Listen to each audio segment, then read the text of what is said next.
Почитувани гледачи, добро вечер. Јас сум Гордана Дубњак, а вие гледате Правда и неправда. И вечерва се определив да ви раскажам една животна приказна на човек кој што тврди дека е жртва на монтиран судски процес и кој што е во потрага по правдата.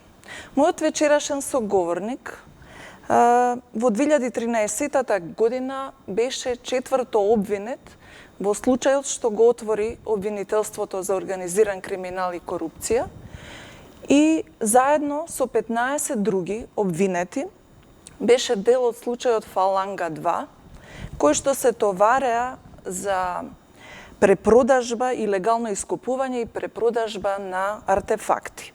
Една година подоцна кривичниот суд ги прогласи за виновни сите инволвирани во случајот, а мојот соговорник доби меѓу највисоките казни 6,5 години затворска казна.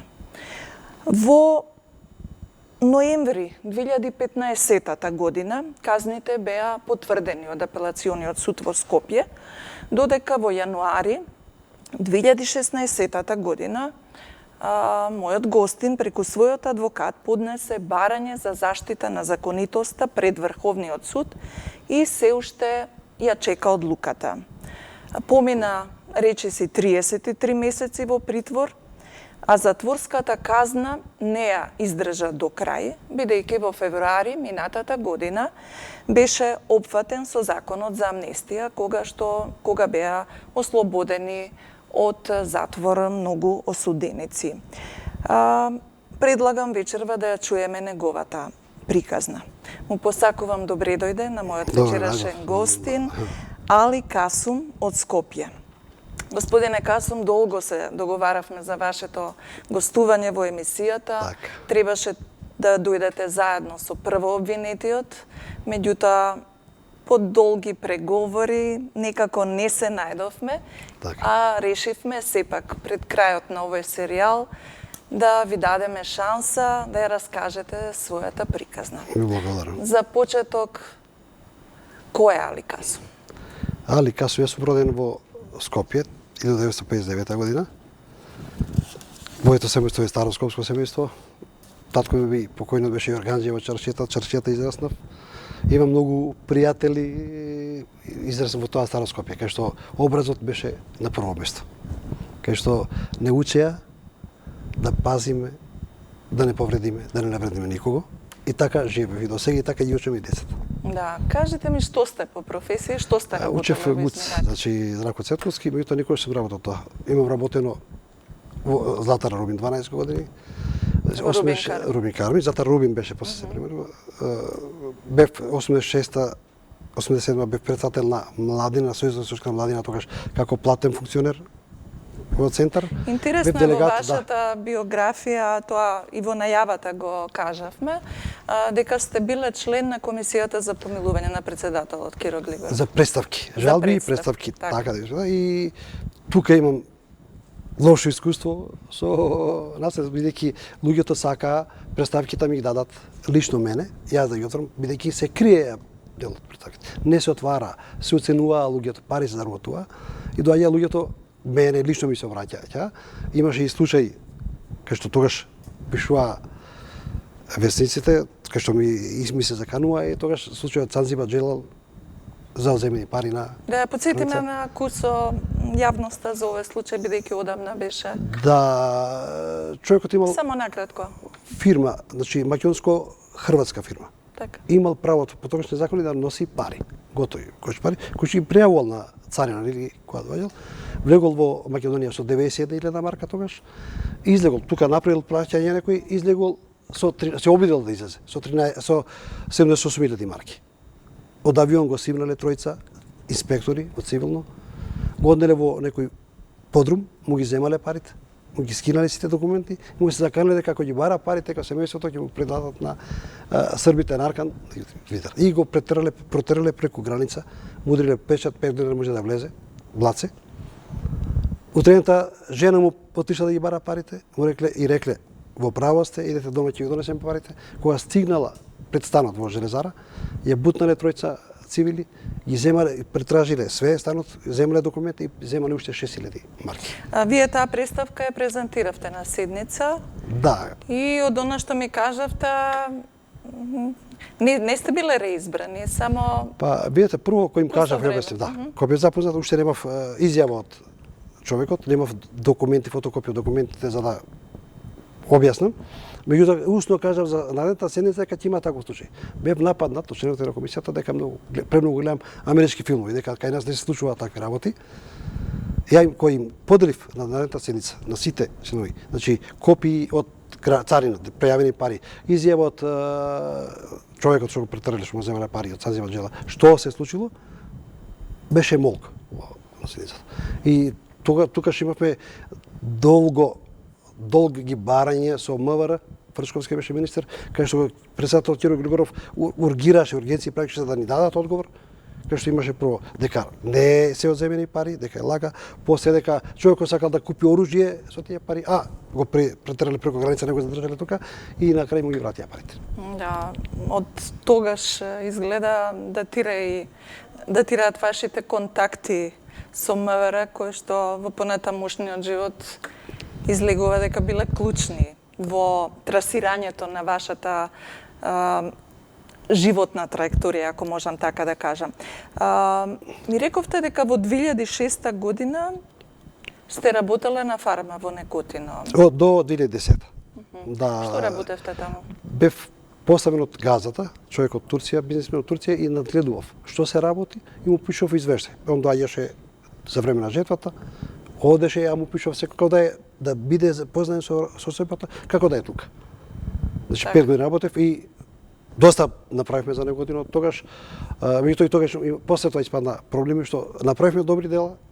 Какви проблеми? Па до 2012 од овој почна случај потоа произлегува неколку кривични пријави на ваша од кои две се отцрлија.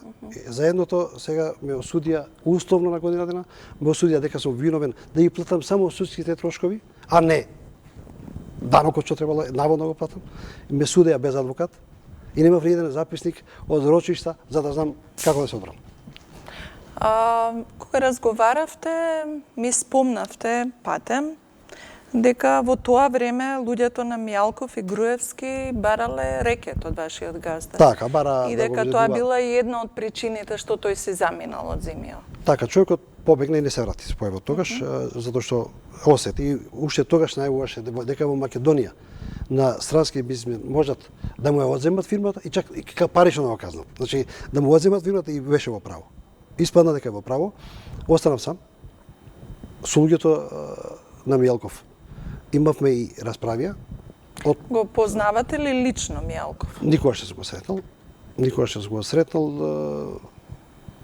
И дента пред да ме затворат, му пишав на газдата мејл, кај што го поменав да пази, бидејќи сака да му ја земат фармата. Од каде имавте информации дека се подготвува преземање на фармата? Така, и зошто беше битно да се преземе таа фирма?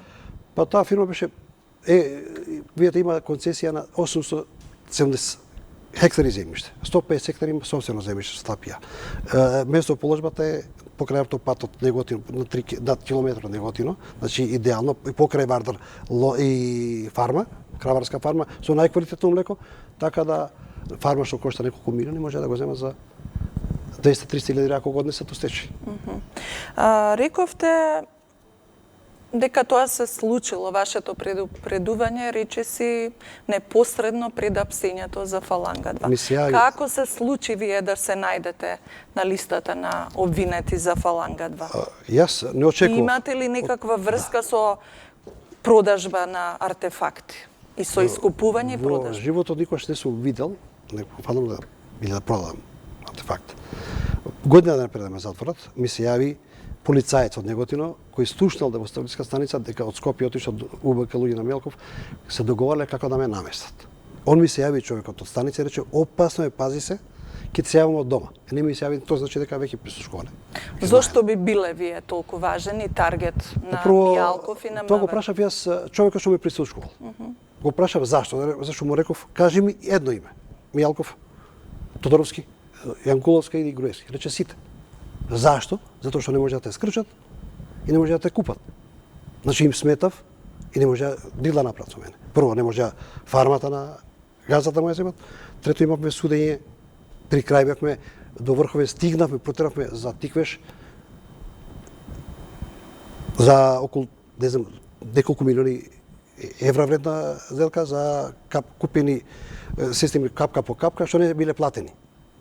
А каква беше вашата врска со Па ние Тиквеш? пратевме, адвокатот беше од Гевгелија, кој добро ја водеше, бидејќи ние работевме со брат му на човекот, со менаџерот со фудбалери, ни рече да ја пратиме состојбата, да седиме што треба, како треба да му помогнеме на адвокатот. Адвокатот се ја водеше од Гевгелија, одлично работата и некако што беше проблем да се помине апелација да стигне до Врховен, па ако и Врховно бие да се иде во Страсбург, тоа успеавме да го направиме, меѓутоа тука имаше спекулација дека некој платил. Излегува дека многу сте биле ангажирани околу водата и краварската фирма. Да, затоа што имав по 20 работа. Трансфер на фудбалери. Тоа почнав 2010 кога веќе малку се оддалечев од фармата. И тогаш се запознав со Шекуларац затоа што ме ангажира по препорака на Илја Бојчевски како честен човек кој знае турски албански, да го ангажирам Ферхан Хасани од Шкендија за Кореја. Дојди бизнисмен од Кореја, гледаше фудбалски натпревар помеѓу Македонија и Република Ирска, мислам дека беше, и се договориме да го ангажираме. Ферхан Хасани, ја идев 10 пати бев со татко му разговарав со Шкендија, зборивме со клубот, така да се договоривме неќе што не испадна така, отиде на друга страна, други фудбалери однесовме после ние. Да се вратиме на случајот Фаланга 2. Кога и каде бевте уапсени? Кога ме уапсија, бев со семејството, се договоривме со адвокатот кој ме застапуваше против Евана, да ги земам вештачењата. И тука ќе завршиме со него средбата. Седнавме во Каков спор имавте со Еван? Па ме исклучија струјата покрај сите платени сметки и тоа ми исклучија додека пишував коментари на септември на Facebook. Мислите дека и тоа е случајност некоја или дека има некоја задна намера? Сигурно, тврдам затоа што прво доаѓа опомена. Треба да му опомена, треба ми него припишување, за време пишување ми исклучува струја, ми оштетува рутер, туристички апарати. Од после кажуваат дека имало. Во тоа време зборуваме 3 години ми беше исклучена струјата. 3 години. Така. Да. Ја добивте ли правната битка со? Па префрливме струјата, си работи, сега тече седиме не спомнам ништо. Спомнавте дека сте биле во Кафуле кога сте биле уапсени. Да, седнав со адвокатот да ми донесе вештачета, не дојде. Негде во близина се договорила сделка, имаше пукање, доаѓаат не за притврти, го прашувам адвокатот што е работата. Притврти ставаат лисици, имаме и снимки. Газата на Кафулето се сретнав у притвор, дали ми каже дека има и чува снимките од моето притварање. И адвокатот вашето притварање беше спектакуларно. Спектакуларно, да. Да сум Бин Ладен. Така, јас сум Ладен бака меѓутоа, не сум Бин Ладен. Не сте Бин Ладен. Колку време ве држеа во? Прво 15 месеци поминавме во С. Кај што се чувствував како гроф Монте Христо. Значи, имав милионер. Имав милион лебарки во чилијата. Обвинителството ви одреди мерка побара притвор, судот тоа го определи и вие заминавте во притвор. Каква е поврзаноста ваша со Фаланга 1? Прво, бидејќи некако овие два случаи ги немам видено во животот. И тоа се покажа дека немам никаква комуникација во пин-мерките. Значи, ни со сведокот кој утовари, кој призна дека продал, дека заработил 20.000 евра на Грци, дека нема никаква комуникација, а сведокот е после тоа вработен во СГС, во Новијалков, не е притворен, дојка ние ја од седмот минут каква е вашата врска со прво обвинетиот инспекторот Илчо Бојчевски? Со Илчо Бојчевски се знаеме уште од млади години. По спортот, повише се дружиме како почнавме со фудбалерите, значи се коректно, а нема никаква допирна врска со музејот, со неговата работа. Така, повторам, во животот нема видено ни еден.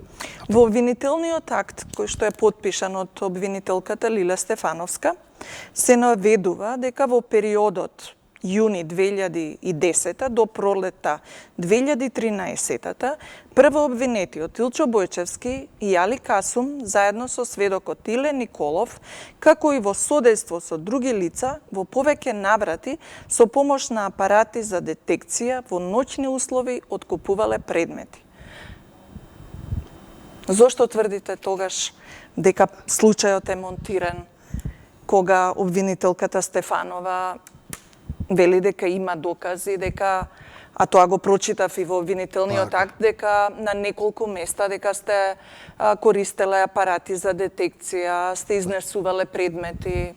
Јас исто го прашав во адвокатот кога дојде прв пат, значи Звонко Давидович.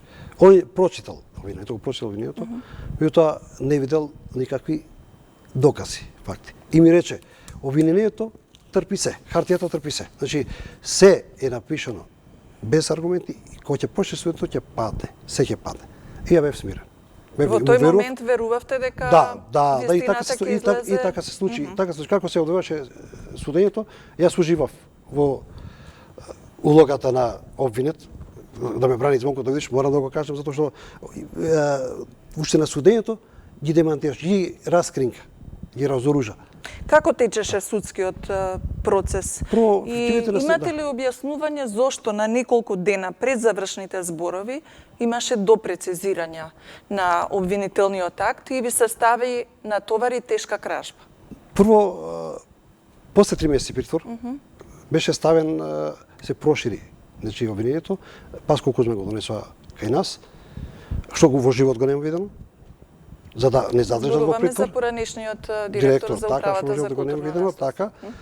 И кога падна пресудата, он дојде со зборите и ми рече, господине, вас ве осудија поради мене. Ја реков, не поради вас. Не, нема врска, ја нема врска со вас, нема врска ни пресудата. Тоа што ви кажав година дена пред тоа. Ви кажа полицајцот, пред тоа имав и разговор со Ивица Ефремов, обвинителот Велес, кој што имаше анонимна пријава против мене, и ја отврли пријавата и рече, Али, пази се те местат. Кажете ми, каква е улогата на сведокот Иле Николов? Интересно е, во овој случај, што тој е задолжен да врати имотна корист, сретнав во документите 884.975 денари, а не е обвинет. Тоа прашате Иле Стефанова. Тоа најдобро ќе го одговори. Таа е сега СЈО, специјалка. Значи, она го водеше случајот и беше предучено човек што признава дека продал на грци, некој грк, артефакти и заработил 20.000 евра. Нема пријава. Не лежи притвор, дојка нас се осудуваат. Да, кажете ми колку време поминавте во притвор? Јас реков 30. Купно 33 месеци. И тоа сигурно ќе протраеше да не пишев после 30 месеци, да не напишев писмо до Джезбе или амбасадорот на Светоамерикски држави и до невладини организации, меѓународни организации за човекови права. Каде бевте сместени во притвор? Во притвор бев во C2СК, значи стариот дел кај што е најлошо. Најозогласениот дел во кај што истражниот затвор. Немавме часовници, немавме огледало, немавме ништо. Кога поминав во другиот дел, ми личеше како хотел со 5 звездички. Значи има голема разлика во едно место.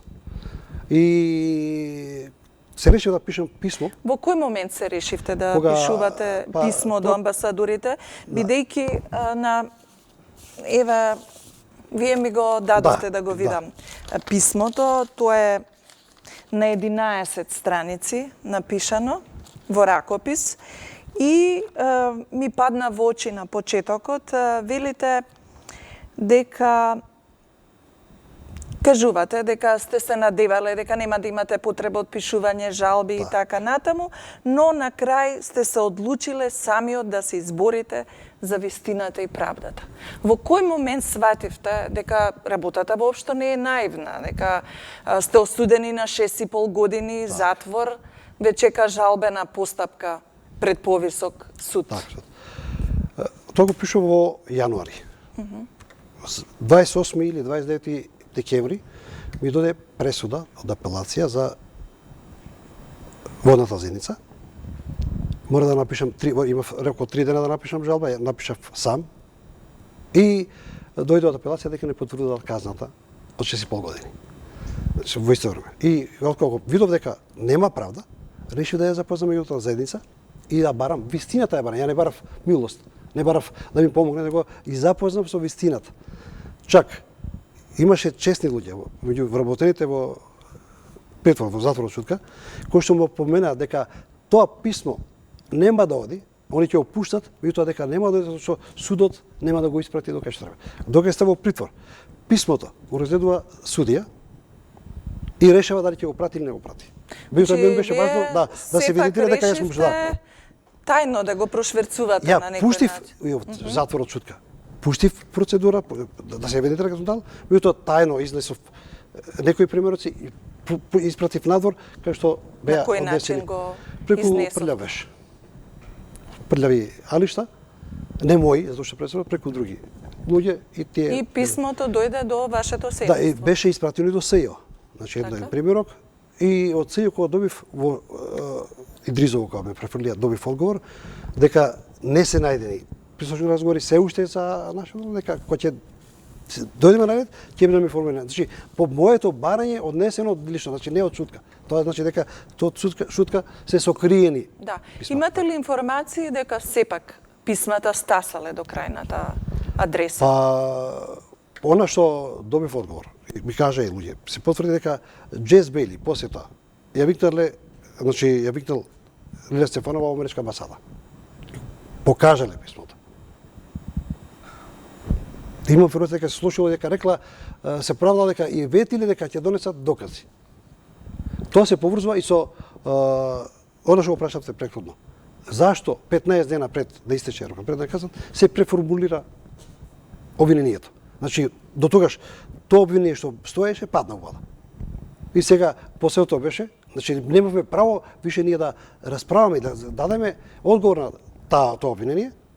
Беше негде во септември, негде во Липковско, ископале 2, 3, 4 кила злато. Значи 2, 3, 4 кила злато. Не 2, не 3, не 4, не 2, 3, 4 кила злато.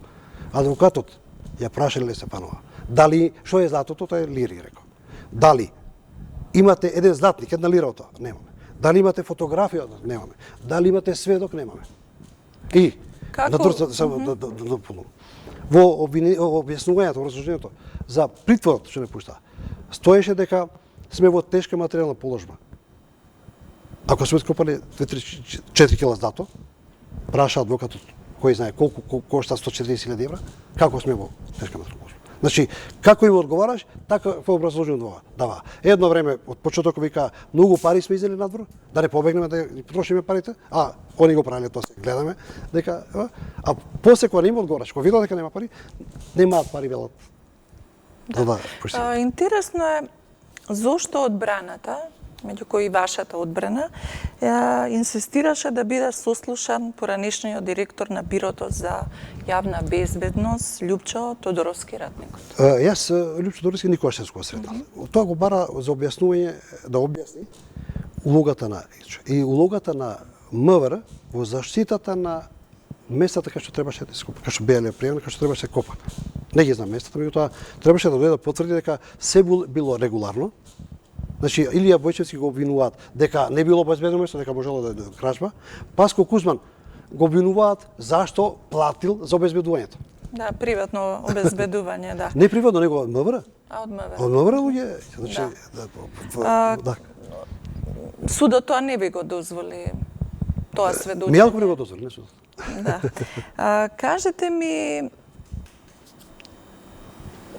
како се случи тоа? Имате ли објаснување?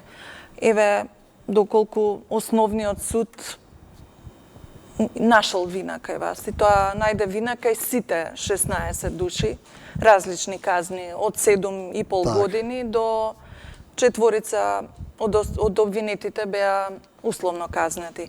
Како тогаш и апелациониот суд ги потврди истите пресуди во целост? Прво и не допреа до нив вашите аргументи. Значи, седеше со уцени, со закани и по системот копи-пейст.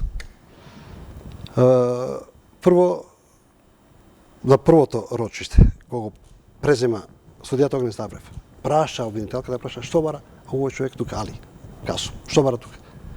Затоа што рече, 2 пати ги прегледа документи, нема ништо. Лиле Стефанова рече, ја и Али се разбираме. Као да сме поминале заедно некој време, па се разбираме без зборови.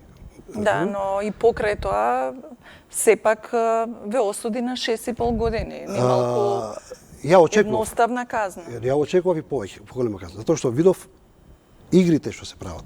Постапките на кој начин постапува, ја знаев. И затоа се насмеав кога му се даде.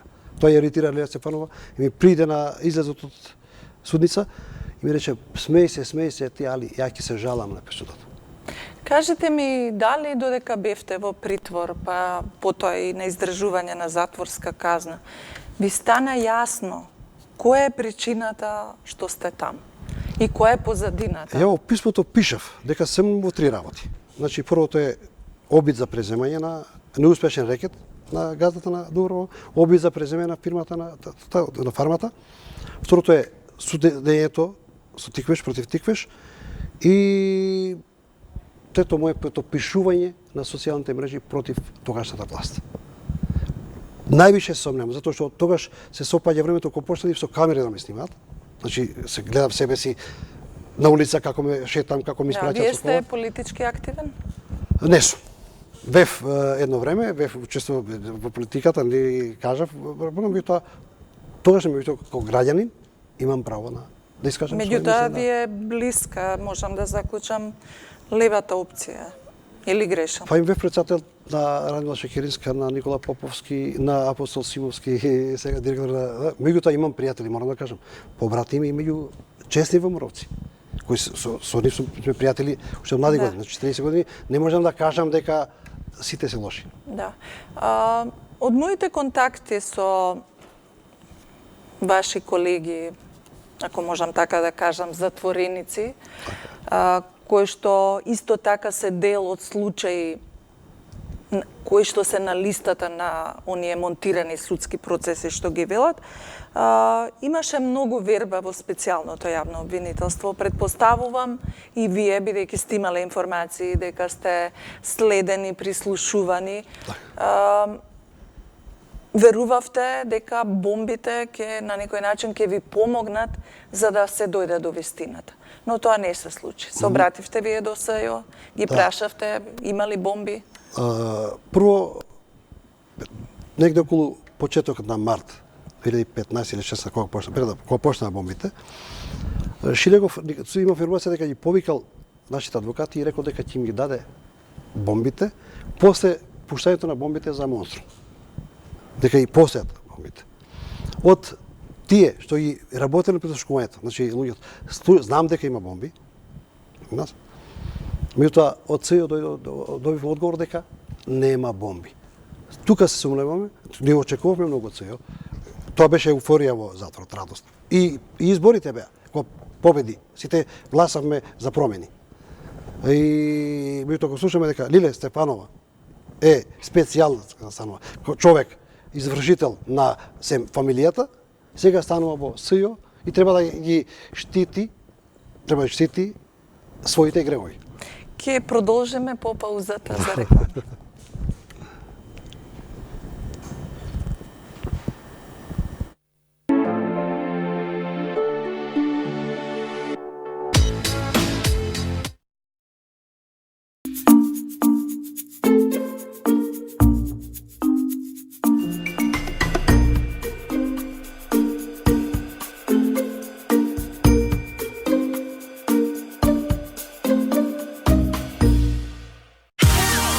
Магента 1 за сите. Сега со многу повеќе мобилен интернет и неверојатен бонус од 16.000 денари за вашиот нов 55-инчен 4K Samsung телевизор.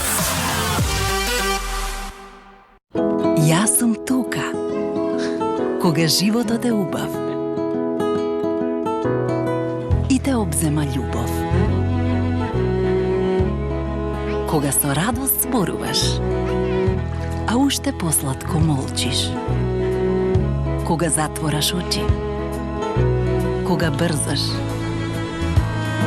кога љубиш.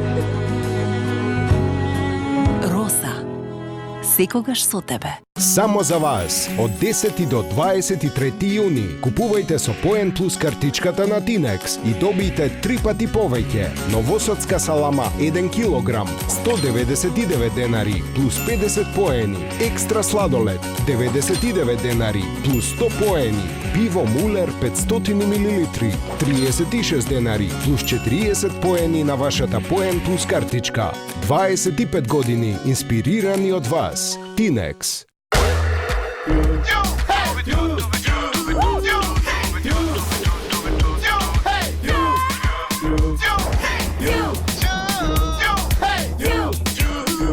Пробај Тюб. Протјуби се. Најубаво е тоа што имаш слобода. Никој на ништо не те обврзува. Ако ти е окей, супер. Ако не, раскинуваме. Раскинуваме. Го раскинуваме договорот. Аха. Фала.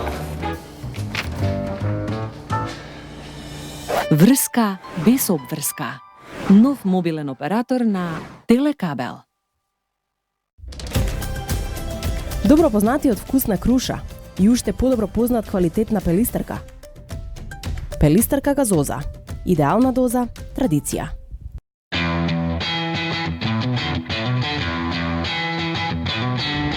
Официјален партнер на Леман. Со горивата Extreme и G-Force. Официјален партнер на Манчестер Юнайтед. Официјален партнер на MotoGP. Американско гориво за врвна економичност и перформанси. Галф. Бензински станици. Добро познатиот вкус на пелистерка, збогатен со силен вкус и арома на лимон.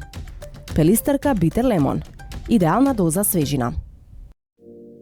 Прилагодувајќи се кон потребите на своите купувачи, Кристина Дамил ги состави италијанските брендови Natuzzi Editions, Caligaris и Ego Italiano на едно место. Нивните производи со својот модерен дизајн, висок квалитет и удобност се достапни во ексклузивниот салон за мебел, лоциран на булевар Ѓорче Петров 146 во Скопје. Намената на мебелот е да ви пружи задоволство. Дозволете да ви го возможиме тоа. Поврзете се со VIP Combo Box и добијте брз интернет дома или во вашата викендичка. Каде и да сте? Едноставно вклучете го уредот и за само 599 денари месечно уживајте во сурфањето. VIP, член на A1 Телеком Австрија групацијата.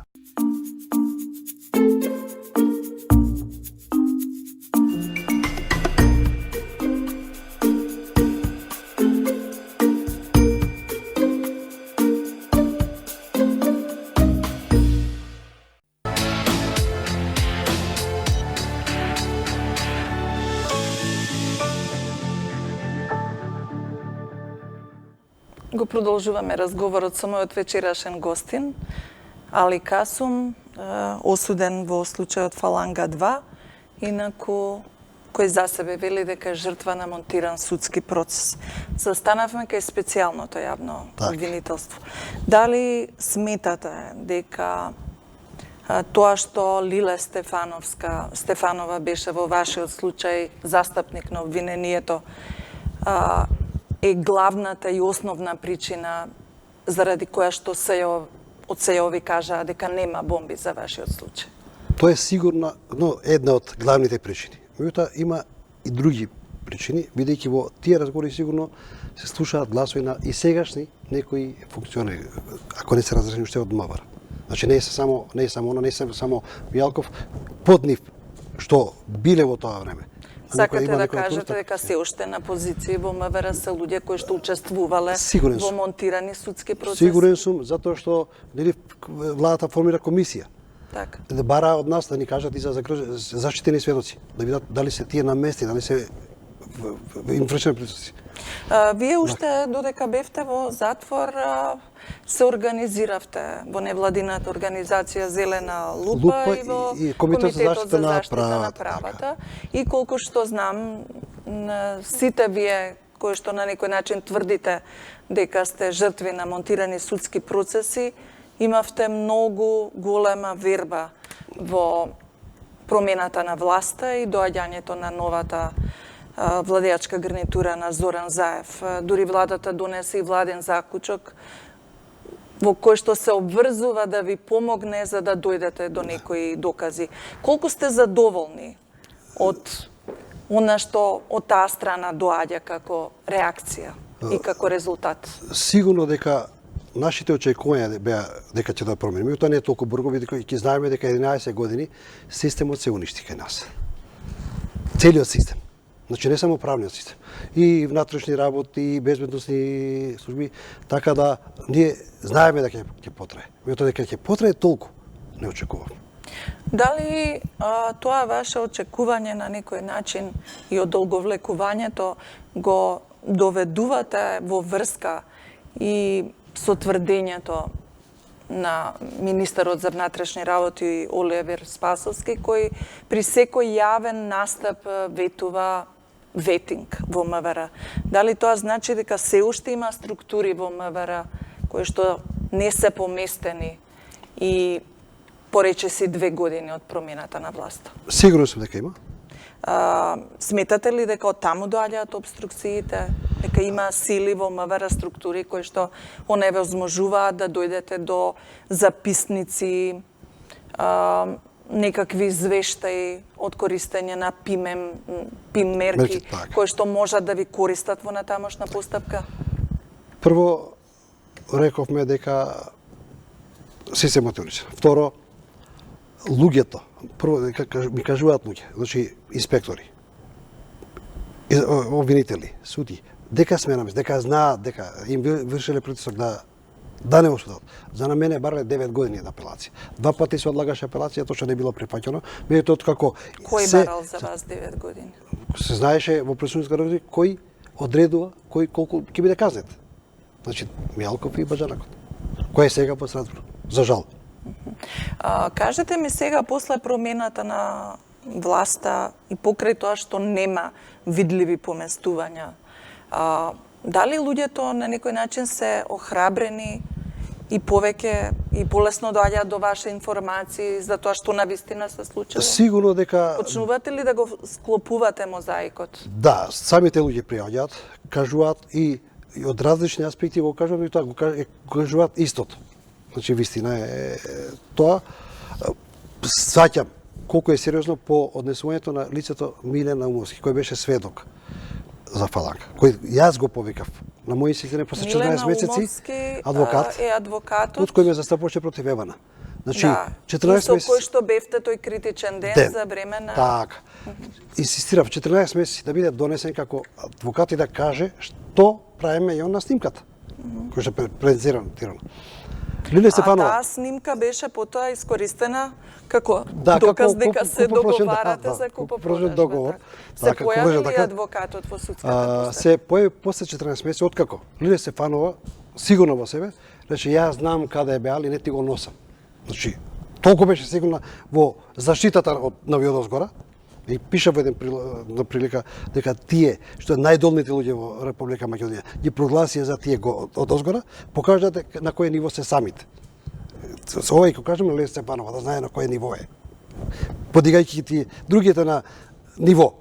И само да довршам, на ова го реагираше судијата Огнен Сабрев. Рече, али, ние имаме механизми да го доведеме, ќе го доведеме. Ти ако имаш, јави се, кажи на твојата сева да го донесат. Кога донесам Милен Наумовски се тресеше на судење. Не е ли малку чудно еден адвокат кој што многу често е во судница? Тоа му го каже и вториот судија, Јан Нича. Рече, ти си секој ден во судница, кажи, зборува чисто, не може да збори. Се залепи до Лиле Стефанова, ја гледаше во очи, се тресеше целиот. Ја во завршните збори дадов како коментар да можеше ќе се сокреше под сукњата на Лиле Стефанова. Мислите дека било нешто уплашен, уценет? Беше уплашен затоа што кога излегов се најдовме со него. Верувам дека се закануле, затоа што кога седнавме пред судот, кафичот кај ката на гаража, седна еден човек спроти нас, гледаше полиција, гледаше што збориме. Тоа што знам дека и после излегувањето од затвор, дека не прислушкува уште, дека тие луѓе се уште се на некои места кај што ги штитат своите позиции. Значи да не дојде, да не излезе вистината на ведина. Ние не се боравме за ослободување на ослободување. Не баравме милостиња. ние баравме вистината да излезе. Тие што не затворија, тие да идат вместо нас. Тоа се случи, ми го кажа и полицајците, што не ги познавам. Јас сум многу благодарен, кои ме вратија од куќен притвор до Шутка. И кога се разделиме на влезот до Шутка, реков благодарам на коректно рече, али дај Боже да ги донесеме тие што те затворија тебе тука. Не се да благодарувај. А во куќен притвор, знам што ќе ми прашате? Да. Ме вратија откако судијата Огнен Ставрев потпиша 48 Колку време часа, бевте во куќен притвор? 2 месеци. Огнен Ставрев дента имаше потпишано за наредните 2 дена да бидам слободен да присуствувам на вечерката на мојата ќерка. Вечерта доаѓаат ме носат без да знае, ме носат ме враќаат притвор. Значи прв пат во историјата на судството на Македонија без причина, без образложение, без објаснување, не сме прекршиле закон за притвор, не враќаат во притвор. Затоа што ја пишував и тогаш ме дигнаа, ме земаа од компјутер, пишував против режимот. Вие и порано, а и сега многу често пишувате на Facebook статуси, со кои што се осврнувате на општествени појави. Дали на тој начин имате потреба гневот, револтот да излезе од вас и да го артикулирате на таков начин? Прво сакам Или преку Facebook испраќате и порака до некои луѓе? Силно е порака, меѓутоа сакам и луѓето да ја знаат вистината. И ја покажувам моето лице, моето воспитување. Јас сум граѓанин на оваа држава. Јас сакам правдата, не за себе, за сите граѓани. Не сум сакал, да сам сакал да бидам дел од една група. Сигурно ќе бев поинако, ќе беше поинако. Меѓутоа јас моето воспитување не ми даваше да припаѓам на некоја криминална група која подплатува, подмитува, кој владее на таков начин. Што очекувате од Врховниот суд? Дојка е Јован Ангеловски, не очекуваме ништо, затоа што и тој е дел од фамилијата. Дојка не се разреши. Можам да речам дека може да ме осуди, да ми зголеми казнете на 15 години. За да добиам право на повторно судење, затоа што има нови моменти, кажуваат луѓето ќе им биле вршени притисоци да сведочат, второ да можам да идеме до Страсбур. Меѓутоа, они го знаат тоа, и затоа да го влекуваат. Кои нови моменти ќе ги приложите во новата постапка?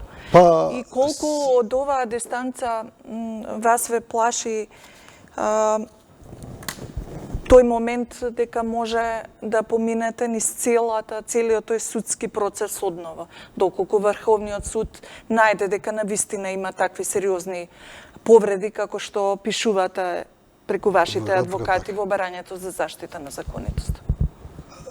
Ние рековме дека оставивме процедурата да тече, да органите да докажат нашата вина, што не се случи, и чекаме се уште. Меѓутоа нашата чека има граници. Ние со Зелена лупа и со Комитет за заштита на правата имаше над 1000 луѓе затворени на внутрени процеси. Тоа се по четворица 4000 луѓе. Има уште други граѓани кои не се затворени, кои се оштетени материјално или на друг начин, кои сакаат, искрено сакаат промени. Значи ние на следните избори може да се организираме и како политичка сила. Ние даваме поддршка на власта, веруваме, поготово и на председателот Нови Пендаровски, кој мислам дека нема да дозволи да се случуваат некои работи што се случува за време на колку во затворот Идризово лежат невини луѓе. Факт е дека секој што е осуден за себе мисли дека е невин, меѓутоа колку имавте можност да запознаете на вистина луѓе на кои што им се повредени правата и кои што неправедно се завршиле задрешени? Имаше некој податок дека 60% од луѓето и во Шутка, притвори во затвор, се осудени неправилно. Или имаше превисоки казни за да се каже дека се казнуваат луѓето. Прво за Драги Ѓорѓиевски, кој е наместен талко на 4-5 деца, кој штрajkуваше и пред судот, се уште е во затвор. Има уште 10 луѓе кои се наместени, монтирани процеси, кои биле или против власта, или се работило за да им се преземе бизнисот, кои исто така се монтирани процеси за затвор, да им се земе бизнисот, и за избеглиците кои се водат како трговија со белоробје, а не е тоа, транспортери, се осудувани по 10, 12, 13 години без докази. Без никакви докази. Значи не се откри, не се фатени избеглици дека ги транспортирали. Лилия Стефанова, кај ќе се појавише 13 години, казна дојба. Сега кога дојде ред. Ве изненади ли кога Лила Стефанова ја видовте на листата на специјалното јавно обвинителство? Многу и ме разочара. Мене тешко да ме нешто да ме разочара, затоа што тоа не тера да преземе други работи. Ако не може за вас се вели дека сте голем оптимисти. Не, јас сум борец до крај. Јас сум борец до крај, не се откажувам. Очекувате ли дека правдата ќе излезе на Па на некој начин ќе излезе. Ќе дојме ние до правдата. Онака или онака ќе дојме правдата. Ние чекаме прво да се завршат сите патишта регуларни законски институции, потоа ќе видиме пошто. Да. Дали во времето кога беше шарената револуција, промената на власта,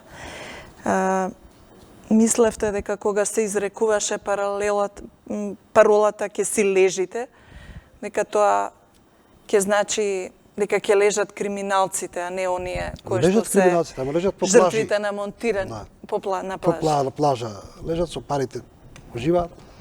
Невините се уште има во затвори што седат. Иако дадовме предоресни од затворот за шарената револуција, јас пишував памфлети кои се читаа пред владата, преку сестра ми покојната, преку жената, и да се читаа, дали касум. Тие беа следени и доаѓаа ми вршеа претрес. Во ќелијата, со надежа кога ќе најдат телефон. Пишував на други кои имаат телефони, кои објавуваа на социјалните мрежи, знае дека јас сум и тоа не може да најдат ништо. Колку сето она што сега се случува во судството, каде што сите вела дека најспоро да промените, ве разочарува и ве обесхрабрува? Видите, граѓанинот во Македонија, прво да ви кажем дека во затвор е најтешко да бидеш македонец сиромашен во своја собственост. Ако не си член на партија, ако немаш пари да потнутиш, најтешко поминуваш. Жал. Второ, во услови кога е утврдено дека судството не е уништено, дека нема правда. Граѓанинот има две опции. Значи, да чека правдата која нема, да биде будала, или да земе правдата во своји раци и да биде терорист. Значи, борејќи се против тие што ја кршат правдата, стануваш терорист, доека тие се уживаат во своите позиции, своите пари, лесно заработени, нечесно. Дали можевте да предпоставите дека ќе биде до таа мера проблематизирана и улогата на специјалното јавно обвинителство и дека многу тешко ќе оди со разрешувањето на оние суди кои што своевремено ги детектираше Зелена лупа невладината организација како листа на суди кои што учествувале свесно или несвесно, како и да е, во монтирани судски процеси? Државата има институции, различни институции, кои се платени да ја штитат државата. Значи, освен судството, владата, имаме државни органи кои тајни, јавни, кои треба да штитат државата. Кај нас, за жал, се случува да тие служби ги штитат криминалците. Ги штитат криминалците место да. Иако ако се сака, ако се има волја, за кратко време може да се решат многу работи.